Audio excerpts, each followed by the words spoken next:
Good morning, guys. Happy Saturday here. Got an exciting episode here for you. We have to have a serious discussion about early round wide receivers, which ones to avoid, especially in rounds 1 to 3. It's a very big danger zone, and I have a lot of question marks about these early round wide receivers. And I'm going to give you guys some sleepers you guys can target mid to late drafts that are going to surpass these early round wide receivers. Guys, you don't have to spend, early round draft capital on wide receivers this year. I'm going to explain why. This is a very important video, important discussion here back in the backyard. In these harsh elements, we got sun coming down, heat. It's kind of like high noon almost, so the sun is directly coming down here. We got a little bit of wind here, so you're going to have to contend with that. But guys, it's worth it based on the information you're going to get here. It's going to be fun. So I just like coming out here on weekends, out from the studio a little bit, out from the microphone, the lights, within the studio, and get some natural light here. So guys, happy Saturday here. If you do the channel, smash it, tap it, slap it. The t-shirts are out. The Lion mentality, smash it, tap it, t-shirts are out. I know a lot of people are asking. Orders are coming through pretty heavy on that. So make sure you guys grab your t-shirt and grab the 16 round draft. So it'll put you light years ahead of the sheep. Sleepers, breakouts, optimal players to draft in each round. Everything you guys need to smash your leagues, guys. 16 rounds below. Principal cheat sheet. And I update this till the season starts. So you're going to have everything for your leagues. And there's some dynasty help there because you're going to know who the rookies are to draft.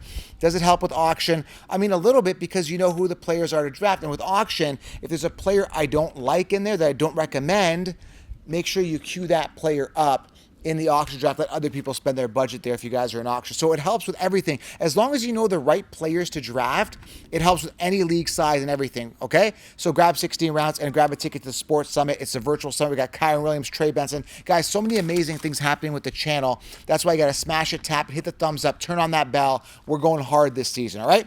Happy weekend, everybody. Let's dive into these wide receivers. You want to be, you want to avoid potentially, but I need you to make you aware of these early round wide receivers and just have an open discussion on the landscape. All right, guys?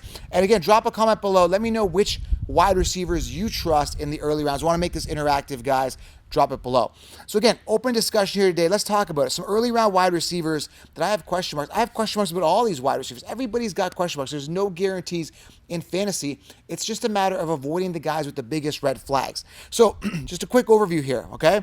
Guys that are really jumping out at me, like, be cautious, red flags here at the wide receiver position immediately, Justin Jefferson, okay? Justin Jefferson should be definitely raising flags with you guys immediately, just simply based on the quarterback. Now, we have other wide receiver ones. Example, Malik Neighbors coming off much later, a couple rounds later.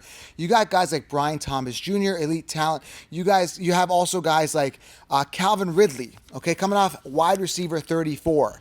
Right? These are all great wide receivers. They're really well talented that have questionable quarterbacks. Yet you're willing to spend a top 3 pick on Justin Jefferson, who's got equally as good of a wide receiver in Jordan Addison lining up beside him. Now you can say, well, he drives the double coverage, blah, blah, blah. Listen, these guys don't even have a running back, okay? Minnesota's got no quarterback and they got no running back. They're going into the season with Sam Darnold as their starter. That should be a major red flag, especially the high draft capital of Justin Jefferson. Now, again, if you want to draft Justin Jefferson, you go ahead. I love the talent. I think he's a great player. But again, you have to take everything under consideration. Okay, even he's out there modeling, out for Vogue, right? Dressed like a woman. Him and Joe Burrow. Now you're saying, well, Joe, what do you mean they're dressed like a woman? Joe Burrow had his entire back. It looked like a dress. It looked like, dude, I'm telling you, these guys are not focused on football. They're focused on modeling. They've already been paid. They've been incentivized. You got to take a look at the hunger guys. Hunger is a big factor when I'm looking at any fantasy football wide receiver. You got to take a look at hunger, okay? And it doesn't seem like Jefferson and Joe Burrow are going into the season with hunger. They're modeling. Now, again, people do stuff in the offseason. They still perform on a high level. I get it. But just be aware of who the divas are, okay? Justin Jefferson is one of them, okay? I'm just making you aware. You guys can go ahead and draft it, but I'm saying there's more value later. Jamar Chase, again, Joe Burrow's throwing the ball. Joe Burrow hasn't been able to stay healthy. I mean, that's a big thing. You got T. Higgins, who's young, he's hungry, who's been, they got a franchise tag on him. Is he going to play with more of a chip on his shoulder, something to monitor there? So, again, you got guys like Jamar Chase. You got Justin Jefferson coming off very, very early. Jamar Chase sitting as wide receiver 5. Again, I'm just having an open discussion here. Another guy coming off, wide receiver 8, end of round 1, Puka Nacua. I have no interest in this guy. When I say no interest, I mean like I'm not drafting him. We're talking about a guy who's coming off a pinnacle rookie season, came out of absolutely nowhere. You've got an aging quarterback. You've got Cooper Kupp, who, if healthy, can and should be the wide receiver one. And you can say, well, Joe, he's really washed up and stuff like that. But this is the guy that everybody loved. Remember, 2 years ago, everybody told you Cooper Kupp round one. I said, don't do it. Coming off Super Bowl hangover, pinnacle year, don't do it. And now he's going to come back. And if he's healthy the entire season, he will be a thorn in the side of Puka. You got to draft Puka knowing that Cooper Kupp is going to finish the entire season. People always say, don't assume injuries, blah, blah, blah. I always assume injuries. That's why I'm not drafting Christian McCaffrey. But in this case, guys, why aren't they taking their own advice? They're saying, oh, well, I'm not worried about Cooper Kupp because he always gets hurt, so I'm just going to draft Puka round one. You're going against everything you say. You guys are not making any sense, right? Or you're saying, well, Joe, you're going against everything you say because you're assuming that Cooper Kupp is not going to get hurt. Well, I look at everything. So he had a down year last year. This year, he's going to be trending upwards. So I look at a guy like Cooper Kupp, and I'm like, okay, he had a down year, played only, 12 games last year. He's due for a bounce back. So that's what I'm looking at. I'm not looking at he's going to get hurt again. And he could. He could very well get hurt. Puka's amazing talent. I love the Puka talent.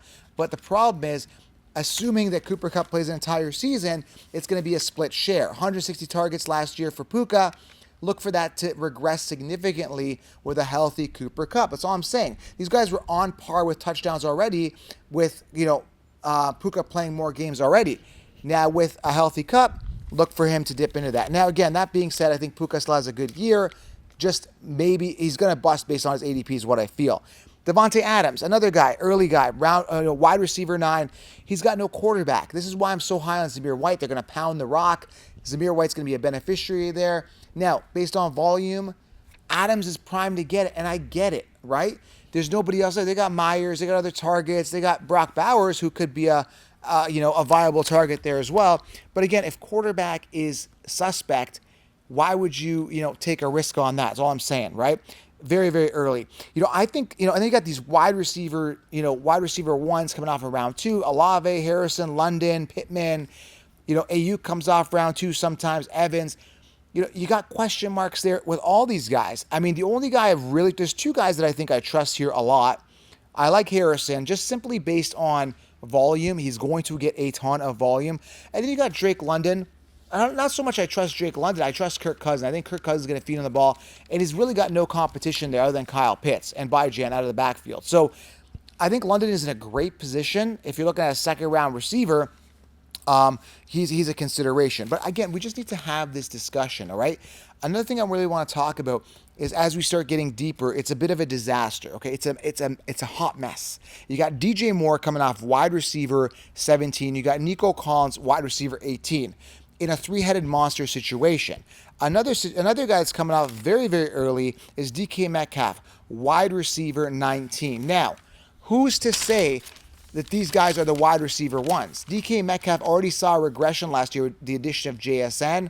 They got Tyler Lockett signed on again. So that's a mess. Then you got Nico Collins. You got Stephon Diggs. Okay, so you got Nico, wide receiver 18.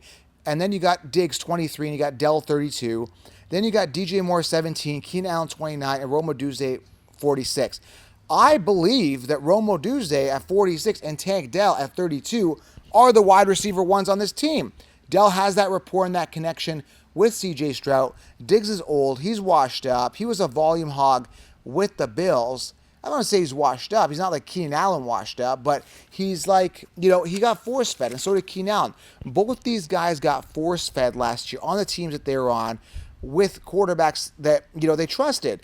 Now it's a quarterback change. It's a 3-headed monster situation, and they're pretty much being drafted with a slight discount based on last year. Keenan Allen didn't even finish the year last year. He's wide receiver 29 coming off rounds 3 to 4. That is ludicrous for a guy on a new team who's not going to get the volume that he got last year. Guys, this is what I'm talking about. These guys are in a 3-headed wide receiver committee, and I'm telling you guys, you got to listen good. They are not primed for a ton of volume. Guys like DJ Moore, Keenan Allen, Rome Odunze. If you really want a piece of this offense, grab the quarterback, CJ Stroud. He's going to eat. Now, when you look at Caleb Williams, I don't know what to expect out of this guy. I don't know whether he's going to be an amazing quarterback. I mean, he's primed to succeed, but he is a rookie quarterback in a situation where, he hasn't even thrown a ball in the NFL. So you got to be aware. Ayuk, wide receiver 14, very expensive. He's had contract issues, uncertainty on his position, very expensive. Pittman, do we trust Anthony Richardson? He's wide receiver 13. But then you've got, again, I'm going to explain all of the guys to draft in 16-round draft solution where you want to, during these early rounds, you want to be getting guys that are secure in their position. Example, like I said, Marvin Harrison, he's guaranteed the wide receiver 1 spot. Drake London, guaranteed the wide receiver 1 spot, right? Running backs, by Jan, round 1. Instead of going a guy, like I said, Justin Jefferson with a Sam Darnold throwing to him, why not go by Jan at that ADP? Even though Jefferson's coming off a little bit ahead of him, give or take, right? Go for the guys that are in a position, that are high on their depth chart, that are guaranteed that volume. And so many people are in situations where they're just going with wide receivers that are just literally in three-headed monster situations early in the draft. Let me give you another example here, okay? Rashid Shaheed is a wide receiver 2 on his team. He is no different than, let's say, a Stephon Diggs or Romo Doomsday. These guys are wide receiver 2s potentially. DJ Moore, he could be a wide receiver 2. Romo Doomsday could be the one. We don't know. Would I rather get a 10th round pick on a wide receiver 2 like Shaheed, or even a Calvin Ridley coming off round 7 or after? He's wide receiver 34, wherever he's coming up. Romeo Doubs. Ridley's going to be the 1, I believe. I think Hopkins is done. Shaheed's definitely the 2. Dobbs could be the 1. He's wide receiver 55. And again, these are just examples. Lad McConkey, wide receiver 45. Justin Herbert throwing the ball. Guys, you got to start thinking outside the box. You got to start thinking common sense. If you draft on ADP and just go for these wide receivers just because their ADP's high, you'll be in a disaster. I'm the only one warning against this, right? We got so many guys. Debo and AU coming off round 3. I just did a 2K buy-in league last month. Okay, Debo and AU came off back-to-back in round 3. Like, where is the logic? Where is the common sense? You're playing wide receiver roulette. Don't do that with your draft, especially early in the draft. Again, you're getting wide receiver 1s later, after round 6, 7, 8, 9, 10. There's wide receiver 1s that are almost guaranteed to be wide receiver 1s. Wide receiver 2s, right? But you're spending wide receiver 2s. You're even spending wide receiver 3 ADP in round 2 to 3, right? We don't know. I think DJ Moore could be the 2, could be the 1. Tank Dell could be the 1 on his team. Like, we don't know. So you got to be careful, guys. Other guys early, again, you got to be careful. CeeDee Lamb, contract holdout. We saw, Dak Prescott with a boot with a right sprained foot. I don't think it'll be an issue here in the offseason, but you never know, right? Contract issues there. Tyreek Hill, when's the fall off going to happen with him? There's so many question marks here with a lot of these early round wide receivers that you got to say to yourself, where is the value mid to late rounds, and who's throwing the ball? How much volume are they going to get? Who else is on that depth chart? Are they going to take volume? Is there a question mark? If you're drafting a guy in round 2 and you're not sure he's the wide receiver 1, or if you're drafting a guy in round 3 or 4 and you're not sure he's the wide receiver 1, don't draft him, right? Again, one of these guys is going to hit. Maybe Diggs. You go, yeah, Joe, you told me don't draft Diggs. I drafted him in the 3rd round. He's rocking it. Man, he's doing better than he did last year because maybe Tank Dell goes down with an injury. God forbid, right? Or, Nico Collins. Maybe he goes down week 1. Okay, now you're winning, right? But you've basically risked based on a chance that one of these guys goes down with an injury, and that's not a chance I'm willing to take. Get the guaranteed volume getters in those early rounds, and you'll be very, very happy, all right? Hopefully this makes sense. Talking some common sense here and logic with you guys. If this is making sense to you guys, you want all the optimal players draft each round and avoid all the busts, grab 16 rounds. I've linked it below. Sleepers, breakouts, optimal players draft each round. Everything you need, and grab a ticket to the summit. And let me know below which wide receiver are you trusting this year, and do you see this mess that's going on in the rounds 2 to 5? Are you going to be diving in and playing wide receiver roulette? Hopefully you're not, for your team's sake and the championship's sake, all right? Subscribe, guys. I will see you guys in the next video. Content coming to you daily, especially the 7 a.m. show Monday through Friday every morning here. Turn on that bell. We're going to smash it this year. We'll talk soon, guys.